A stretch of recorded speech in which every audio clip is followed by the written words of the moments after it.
Hey guys, KRXV here with another review. This time I'll be reviewing the string launcher from Beyblade Malfusion.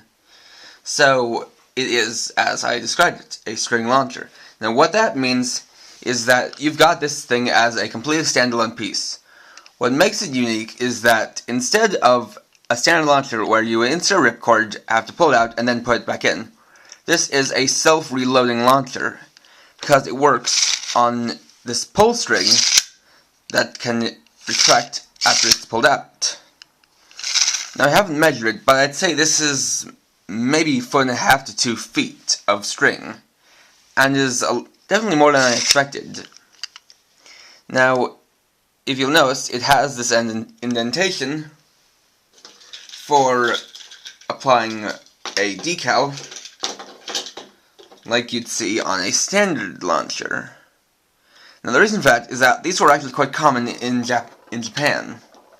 In fact, some Beyblades were actually sold with this, and it was called the Bay launcher, whereas a ripcord launcher was called a right launcher. And that's because this thing works if you're right-handed or left-handed. Unlike with the ripcord launcher, or right launcher, which is designed specifically for right-handed people. So it's actually more convenient to have one of these on hand than to have a right launcher.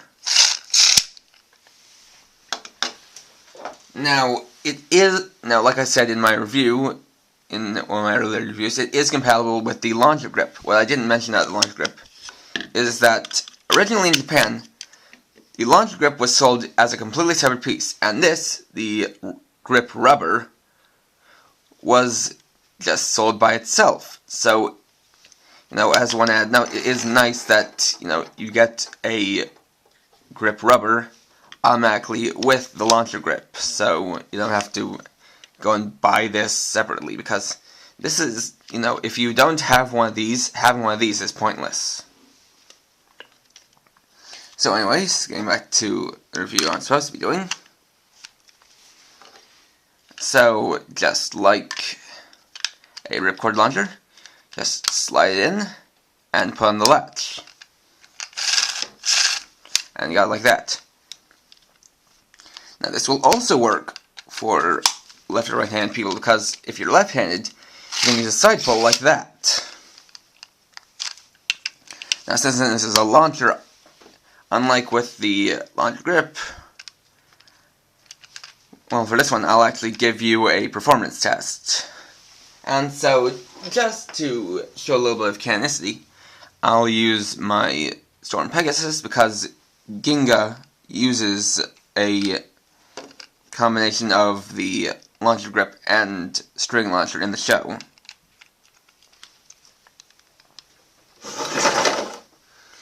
So, let it rip.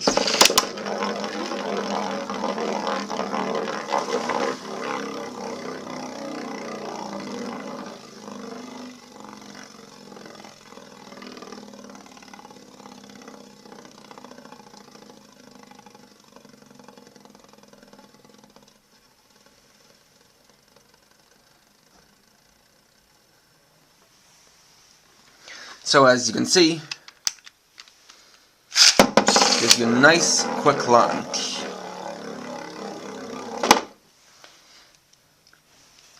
Just like that.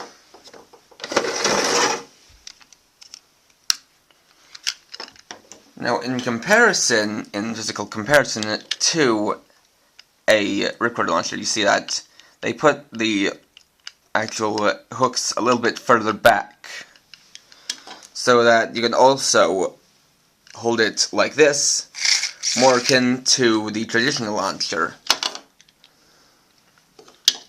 which were held vertically, because for a traditional launcher, just imagine this is a traditional launcher, it was lengthwise like this, and you'd put the ripcord in this way, as opposed to here where you hold it sideways and have to put it in here.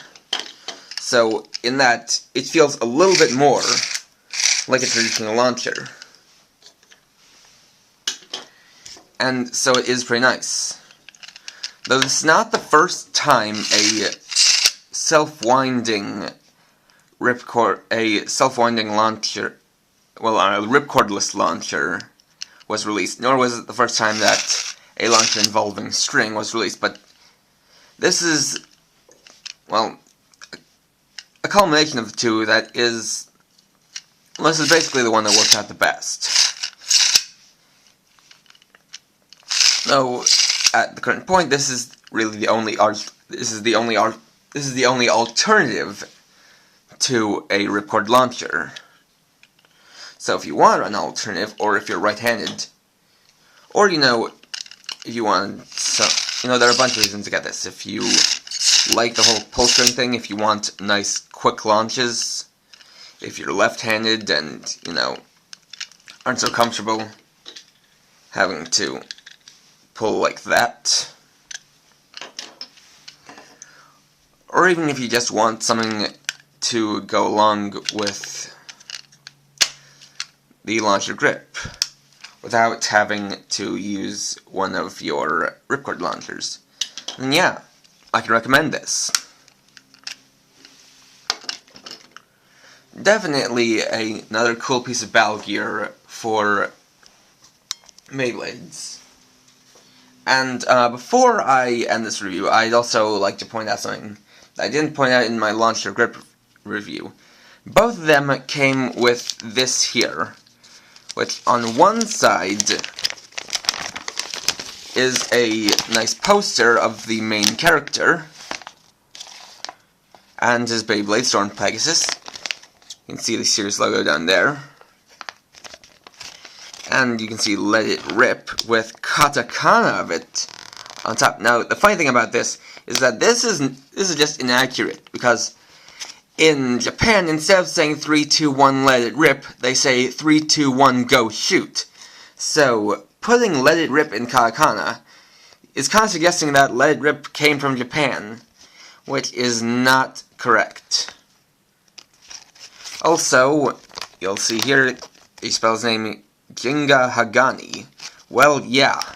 In the dub, they did decide to change his name to Jinga, but they still kept it Hagane, so this one's a typo. It's not Hagani, but Hagane. But I've gotten used to that. And on the back, which is the thing that's, to me, more important, gives you a kind of catalog for all 11 of the Wave 1 tops. Storm Pegasus, Storm Aquario, Dark Wolf, Dark Bull, Rock Leon, Flame Sagittario, Dark Gasher, Rock Aries, Storm Capricorn, Rock Orso, and Flame Libra. Plus a nice little picture here of Kyoya, the rival. And a little advertisement for the Baybells Online thing, where each Melfusion top, well, the standard size ones, come with a little code which you can use on this whole Baybells Online thing to have virtual Baybells online.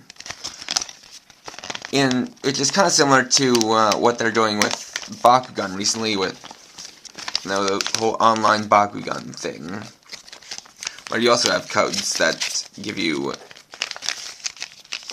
you play a virtual equivalent, though that might be a little bit Hasbro copying Sega and Spin Master, because Bakugan and Beyblades are not made by the same people. But that's enough of that, so I'll just wrap this all up. Please rate, comment, subscribe, and check out my blog at krx50.blogspot.com. And for now, this is KRX50, writing off.